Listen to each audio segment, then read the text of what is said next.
नमस्कार, भास्कर न्यूज में आपका स्वागत है। मैं सुरजीत वर्मा और आज हम मौजूद हैं जनपद फर्रुखाबाद में और हमारे साथ मौजूद हैं प्रदेश सचिव युवा कांग्रेस भानु चतुर्वेदी जी। हम आज बात करेंगे कि उत्तर प्रदेश सरकार के जहां चुनाव आ रहे हैं, जहां विधानसभा चुनाव सरगर्मी में चल रहा है, तो वहीं एक बड़ा झटका दिया है कांग्रेस को बहुजन समाज पार्टी ने और आपके जिला अध्यक्ष विजय कटियार ने हाथ के पंजे को छोड़कर हाथी की सवारी की है। इस पर आप क्या कहेंगे?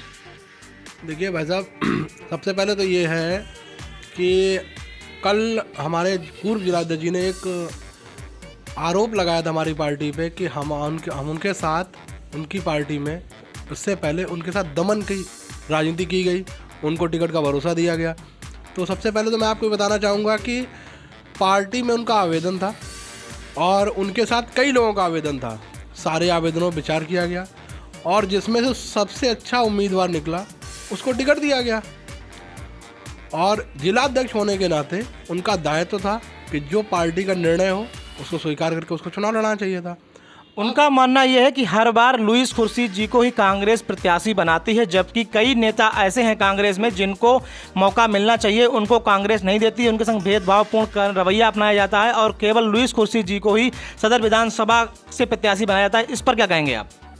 देखिए, ये शीर्ष नेतृत्व का निर्णय है और पार्टी अपने विश्वास पात्र लोगों को टिकट देती है जो दमदारी से चुनाव लड़ें। और आज के समय में लुईस खुर्शीद से अच्छा सदर विधानसभा के लिए प्रत्याशी नहीं था।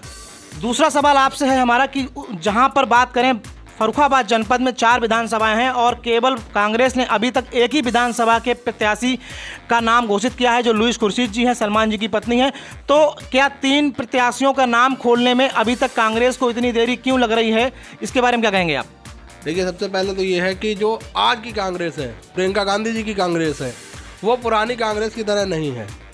प्रियंका जी के आने से पार्टी में नई ऊर्जा का विस्तार हुआ है, जोश है और हमारी विधानसभाओं में कई आवेदन हैं, तो उसमें विचार करने में, मंथन करने में समय लग रहा है और बहुत जल्दी आपको तीनों प्रत्याशियों की सूची भी माना जा रहा है कांग्रेस के पास उम्मीदवार नहीं है, इसीलिए प्रत्याशियों घोषित करने में अभी तक कांग्रेस को इतनी देरी लग रही है। केवल एक प्रत्याशी उनके पास था जिसका नाम वो घोषित कर चुके हैं पूर्व में और नाम को घोषित करने के आज 15 दिन बीत चुके हैं। कांग्रेस ने अभी तक फर्रुखाबाद विधानसभा सदर के बाद कोई भी अन्य विधानसभाओं में अपने प्रत्याशियों के नाम घोषित नहीं किए हैं। इसके बारे में क्या कहेंगे आप?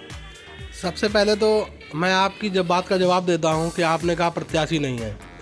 देखिए, अगर प्रत्याशी नहीं है तो और जगह घोषित कैसे हो रहे हैं?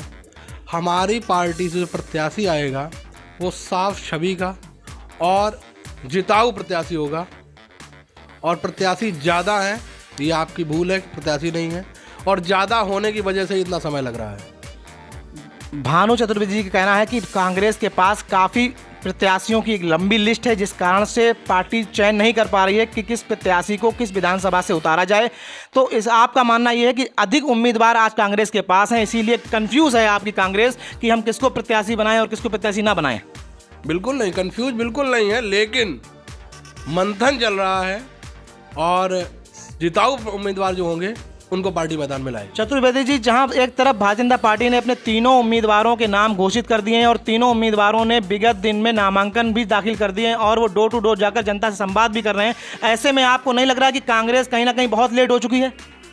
ये सवाल आपके पुराने सवाल का जो पिछला सवाल था उसका जवाब है। भारतीय जनता पार्टी का प्रत्याशी नहीं थे जो उन्होंने अपने सिटिंग एमएलए को वही टिकट दे दी। हमारे पास उम्मीदवार ज़्यादा है, इसलिए देर हो रही है।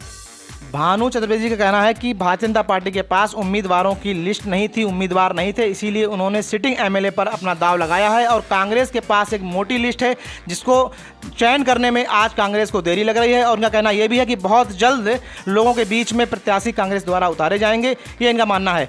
तो क्या लगता है आपको, जो पहले प्रत्याशी आपका उतारा गया है कांग्रेस से लुईस खुर्शीद जी, तो क्या वो भारतीय जनता पार्टी के प्रत्याशी को फाइट कर रहे हैं? क्या लग रहा है आपको कि उत्तर प्रदेश में इस बार कांग्रेस कितनी सीटें ला रही है और किस तरह क्या सरकार बनाने जा रहे हैं आप? सबसे पहले आपकी पहले सवाल का जवाब लुईस खुर्शीद जी के लिए। लुईस खुर्शीद जी 2022 के चुनाव में रिकॉर्ड मतों से जीत के विधानसभा पहुंचेंगे और माननीय प्रियंका जी के नेतृत्व में हमारी प्रचंड बहुमत की सरकार बनने जा रही है।